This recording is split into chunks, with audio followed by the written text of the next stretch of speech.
Hello, everyone, and welcome to this episode of 22 Minutes. I am Jason Bates, maybe, with the applause. Well, no applause. There it is, maybe. I'm going to bring you the lender side of things. And then we have Stephen Cotton. He's going to bring us the realtor side of things. Let's try the applause one more time. There they are. All right, there they are. Yeah. They're there for you, but not for me. Nobody likes me, I guess. I'm a crowd favorite. What can I say? There you go. Hey, we hope to not only entertain you, but also bring you valuable content that you can use when you're looking to buy, sell, or refinance or invest in property. The clock. Oh, the clock? Oh, yeah. Okay, I'll get the clock fixed. So if you're looking to do any one of those things, then please reach out to us. We'd love to hear from you. So you can do so by just calling us below. And there we go. There's the clocks all reset there.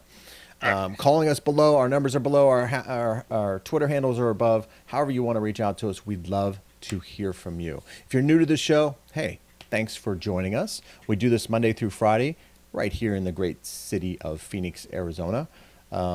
Phoenix, I guess, in the state of Arizona. Yeah, right.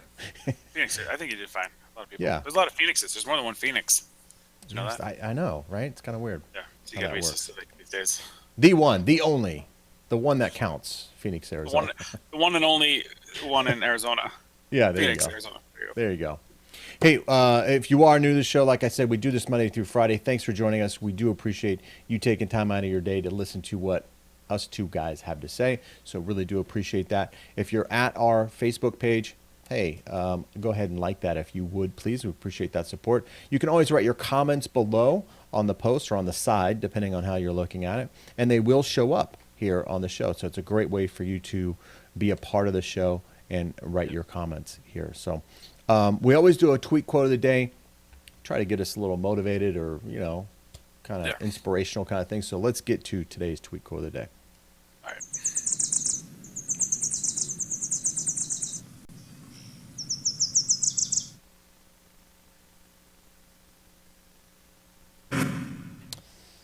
My sound's a little off today. All right.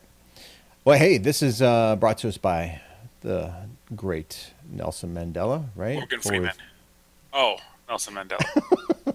Yeah, he looks exactly like him, doesn't he? Or very similar, doesn't it? Yeah. It only seems impossible until it's done, right? This is something that, when you help a homeowner or a future homeowner become a homeowner, they may have gone through maybe different realtors and couldn't find the house or couldn't get their offer accepted. Maybe they went through a couple different loan officers, couldn't get the deal done. Then the deal gets done. So I guess the moral of the story here is don't give up. You got to have the good team behind you. Yep. Got to have a good team behind you. It only seems impossible because maybe you don't have the right team members. It's kind of like the Cardinals winning the Super Bowl. Kind of seems impossible for them sometimes. Right. Yes. Which, I don't know how we're going to do this year. I know. 9 wins, 10 wins. Hopefully we get there. Yeah, hopefully we get there. We're rooting for you, Cardinals. Rooting for you. Hey, this is Tuesday, and on Tuesdays we do Trending Tuesdays. We cover some of the trends that are happening out there in the real estate market, at least some of the things that we see that are happening. And I came across this video here that I'll play after the transition here, but I came across this video that is kind of inspiring some new housing, some houses that kind of build themselves. And I got a video here that I'll show everyone. And then we want to talk about that and some other things that kind of lead up to why these things are even becoming out, even coming to fruition, right? So let's get to it, shall we? I'm ready. All right.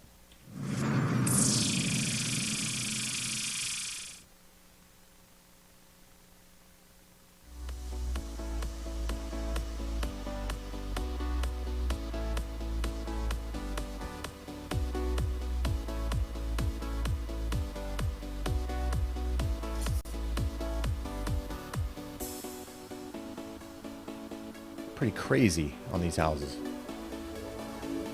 I like the one that looks like the Star of David. Yeah, there you go.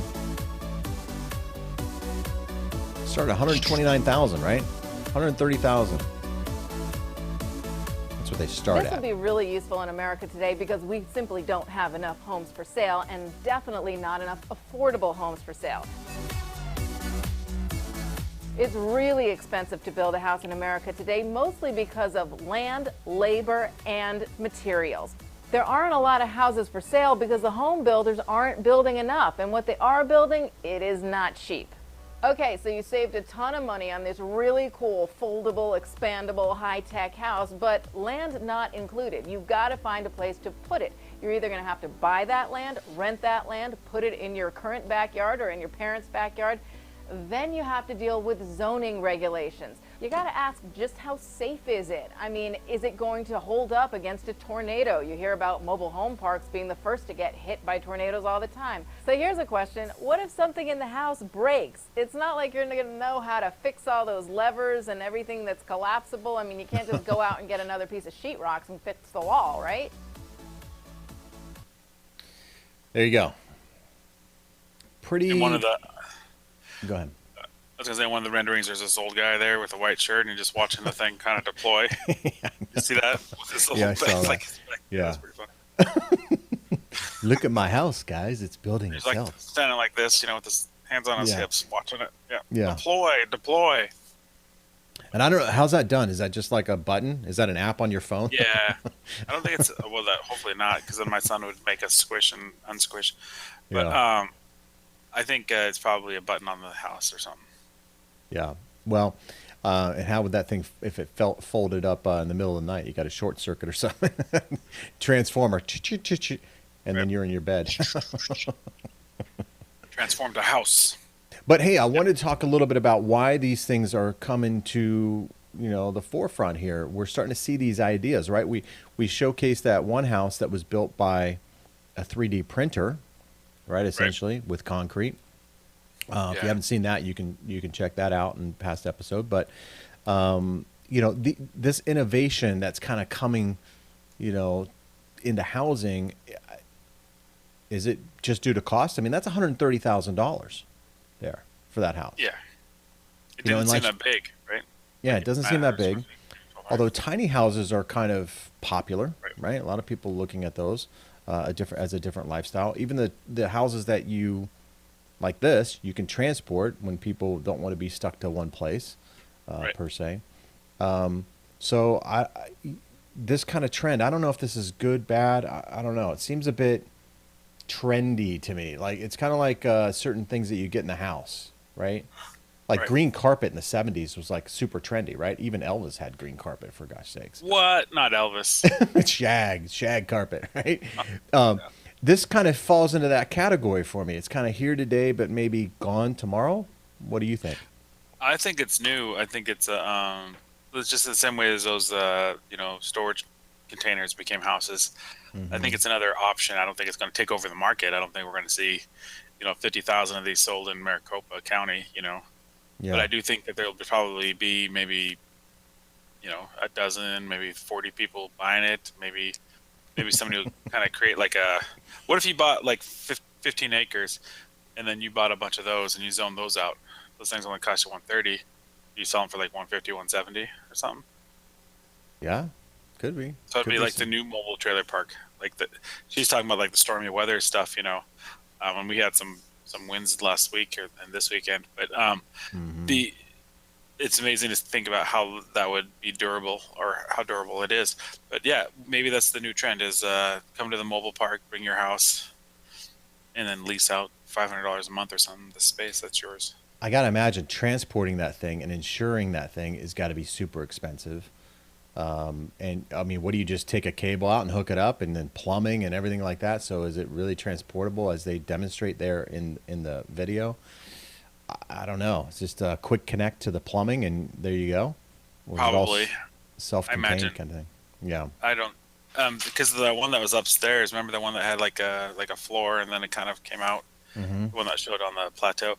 That's probably, that's weird. Maybe it is all self-contained and you got to get it out. And what about the energy? Yeah. So many questions we have. Yeah, so many questions, right? I think it's a great idea. I think these things, kind of stem from, I always say like good poets, excellent poets come from poverty or times of distress. the mind kind of adapts to the situation. I think these sort of innovations are coming from our housing crisis, right? Affordable housing is it, we've said it for a long, long time. We're in an affordable housing crisis, especially in some cities. San Francisco in particular, super expensive. Los Angeles, super expensive. Phoenix, not as expensive, probably the cheapest city on the West Coast, but it's getting there. And so these innovations help to maybe bridge that gap between affordability and the need for housing, which I think is great. I just don't think it's sustainable. Because what can you get for 300,000 in like San Diego? What can you get for 300,000 in San Francisco? So if you get anything in San Francisco, yeah, really. Mailbox. I mean, it's like a closet kind of thing, right? Which that kind of plays into this size of these, right? Maybe that's what they're playing off of. So I think if you had like a little lot over there in San Francisco, you brought this little thing in. Now you have a house where you want to be. But yes. So the idea of why are people doing this, I think, stems from the not enough houses out there, right? The low inventory that we have. Which we talked about. I saw an article, I think it was yesterday or whatever. A lot of people who buy houses right now, they buy the house and then they have, I don't say remorse, but they're not satisfied with the house they bought. So they essentially settled for the house because of the lack of inventory. Right. Which I think in the next few years, as inventory grows, hopefully it grows, then those people who just settled for a house because they needed a house, maybe they, landlord, sold the house, whatever, and they had to move, they'll probably sell the house. So I don't know. There might be a surplus of properties in the next 4 years. That'd be nice. I mean, it'd be okay because to have options is good. I always say to all my buyers, it's always like a relationship. Buying a house is like getting into a relationship. And whenever you're single or whenever you're ready to start a relationship, all you really have are the other people that are also ready to have a relationship. You know what I mean? Like, you don't get to see everybody out there. You only get to see the people that are out there right now.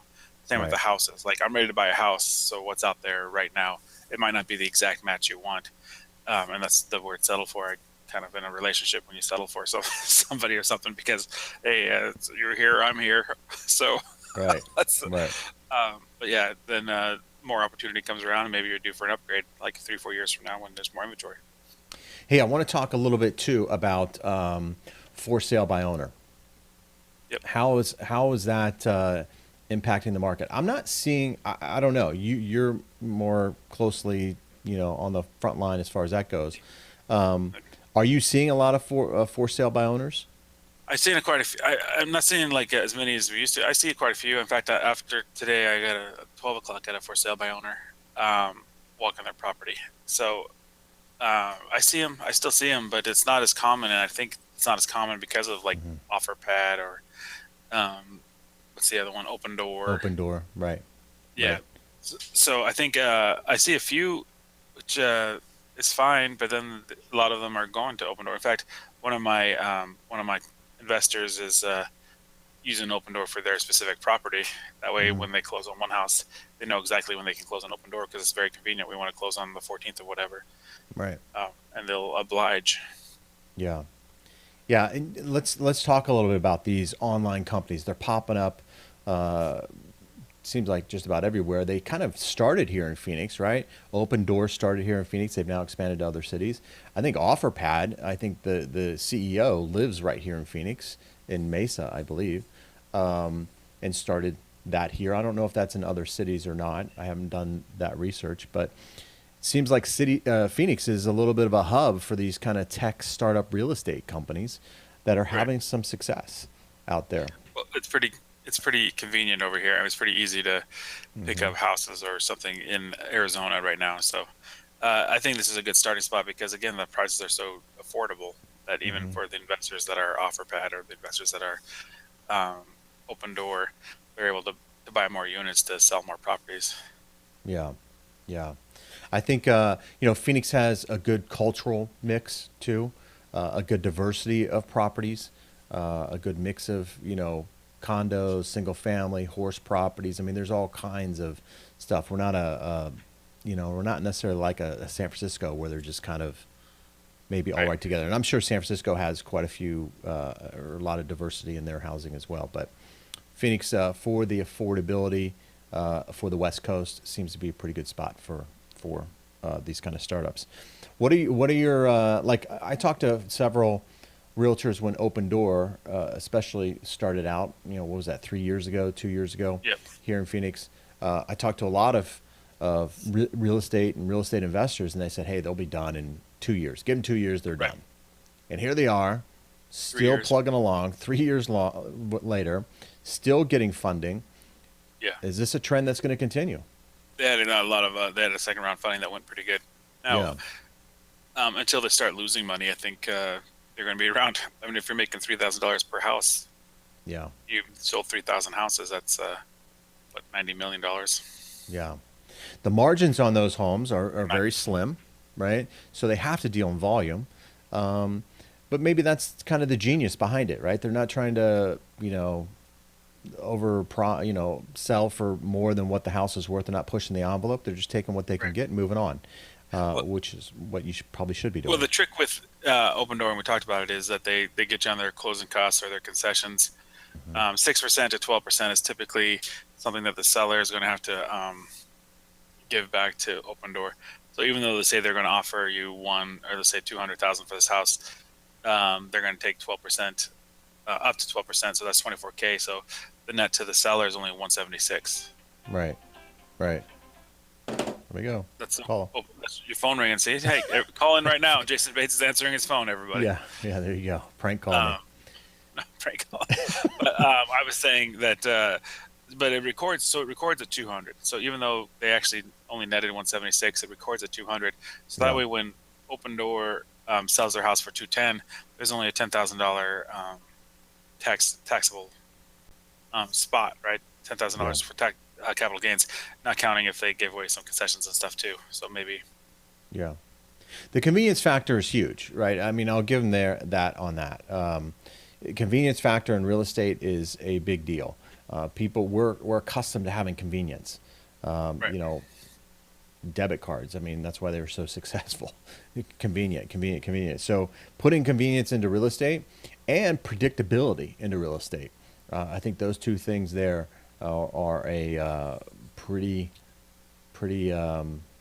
powerful combination for a lot of people. Well, but you have to be willing to sacrifice. Yeah, you know what you're going to get with Offerpad, or you know what you're going to get with Opendoor. The question is, can you wait 3 weeks and see if you can beat it? Listen, people, we're in a low inventory housing market. I think you can do better just by being the only other house on the neighborhood. Your only competition is the only one that's out there. For most houses, you're second or maybe the only house. So if somebody wants to buy in your neighborhood, that you're it. So I would say the easy like no pain answer is get an offer from Offerpad, or get an offer from. I should get like $1 every time I say Offerpad, or $1 every time I say Opendoor. Right? Name dropping them, hashtag. I know. Right? I know. Right. But put them in your back pocket. Get an offer from them. Get an offer that's good, and then put it on the MLS. See if you can beat it. If you can't beat it, go back to them. That's what I would do. Yeah, it's always a good backup. Hey, I want to get your opinion here. Is now a good time to sell? We talk about lack of inventory. Yeah. There's not much competition out there with a lack of inventory. So if you're thinking of selling your home, is now the perfect time to do that? Is this the perfect storm for sellers? Houses are getting bombarded when they hit the market if they're priced right. People are getting. I saw my friend Dan got $15K above his list price in the first week because they priced it a little bit below market, and people fought to get the house. If it's done right and it's priced right, then you're getting top dollar. So yes, now's the time. We talked on Thursday or Friday about 1.8 months worth of inventory. That's not enough inventory for this house. It's a healthy. It's a good time to put a house on the market. See what you can get. If you don't like the numbers, then go to like the other places that aren't paying me. So I'm not going to say Offerpad or Opendoor anymore. You know what I think is holding a lot of people back from selling right now is the lack of inventory. So they sell their house. Now what? Right. I'm going to be in that pool of people that are competing for these other homes. And do I really want to go through that stress? Right. So I I think that's holding some people back from selling. Deep thoughts. Yeah. Yeah. Thinking ahead, right? People are like, whoa, okay, I sell my house in a weekend. I mean, we just had a client, or I have a client that sold her house literally in 2 hours of her putting it up on the market. She's in that sweet spot, right? 225, 250 price Yeah. range. And then she wanted to buy a new house, right? Another house. Yeah. She got very lucky. Her offer, she was the first one to put an offer in on a property. Very similar situation. House was on the market less than an hour.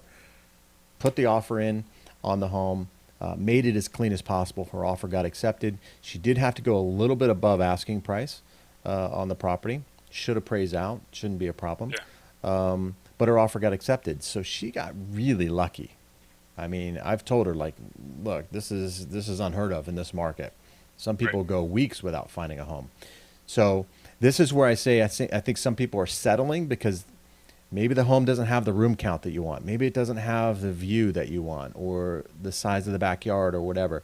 You're willing to sacrifice for some things Right. because there's lack of inventory, right?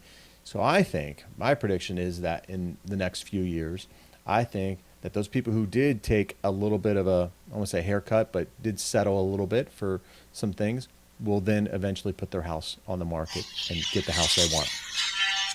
Now somebody's calling Stefan. No, it's not. Phone lead. Yeah.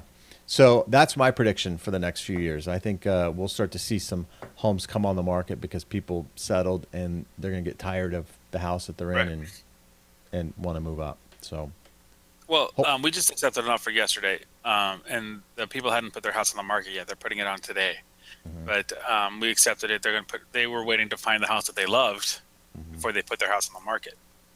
yeah, So that's the other mindset too. So yeah, yeah, as a seller, you might have to wait 45 days, or we're waiting. We give them 75 days to close on their house, close on our Yeah. house. yeah, So that's Yeah. the other coin. If you find the house that you love, put an offer on it, then get your house on the market. But have that. I would already have kind of that in play, like with your team, your lender, and with your realtor. Have that in place, saying, hey, if I find the house I want, then this house goes on the market right away. Absolutely. Absolutely. Have a game plan. Have a game plan and have a good team. Can't stress that enough. I've been reaching out to some realtors and things here as of late. And I got to tell you, there's some deadbeats out there. There's some deadbeats out there, and they know who they are. And I'm You're not reaching afraid to out- say it. Right, and you're reaching out to the deadbeats. How's that working out for you? Yeah, exactly. It's not working out too well, is it? But there are a lot of deadbeats out there, and you got to Right. pick your team. You got to pick them right, man. You just have to in this market. It's so critical to the I was talking success. to that about somebody else too, about how like a lot of these realtors just feel like entitled to take time off or something. But I don't know. We were Yeah, talking it's about- like I've caught a couple realtors saying, "Oh yeah, I'm doing this, I'm doing that, I can't meet you, Jason. I can do that," and then I go on their Facebook page, and they're not doing what they said they were doing. Yeah, So deadbeat. bastards. Yeah.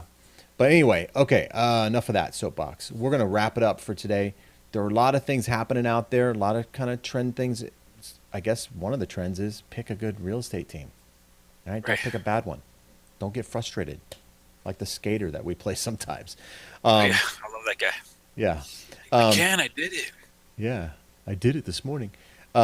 Hey, let's wrap it up for today. Hey, thanks for sticking with us. If you stick through the whole show, appreciate your time. Hopefully you gain some perspective on the market, what's out there. If you're looking to sell your home, reach out to Stefan. He'd be happy to give you an evaluation or a property evaluation of your property. Or cash offer. Or cash offer. Yes, he's an I can do that investor, too. so he can do that as well. So reach out to him and his team, and they'd be happy to meet up with you. If you're looking to refinance, I'm getting some refinances now. If you're looking to refinance, please reach out to me. I'd love to hear from you. So with that being said, let's wrap it up. Tomorrow is Wacky Wednesday, kind of a fun Yes. show. Oh, hey, final thought here. When I was researching getting the video for today's show, Yeah. CNBC featured the cat house on CNBC. I don't know if you saw that or not, No. but that house has had over 3 million hits. Yeah. Crazy. It's kind of gone viral. That cat house. You might have heard it here first. You might have. Hey, we started that trend, right? When did we showcase that house? 2 weeks ago? Last week. Oh, was it last? We almost, well, it was 2 weeks ago on a Wednesday that it hit the market, or the Tuesday before. Yeah. That I thought about it, but then we featured it the next week. But yeah. Yeah. So Good again, stuff. proof that you're going to hear it here first. So stay tuned. Like our page. Hey, thanks for sticking with us. If you haven't already, like our page. We'd appreciate that support. If you're watching us on YouTube, give us that thumbs up and subscribe to our channel. With that, let's end the show because we're way over time. Yep. Everyone Thanks, have a everybody. great day. All right. Bye-bye.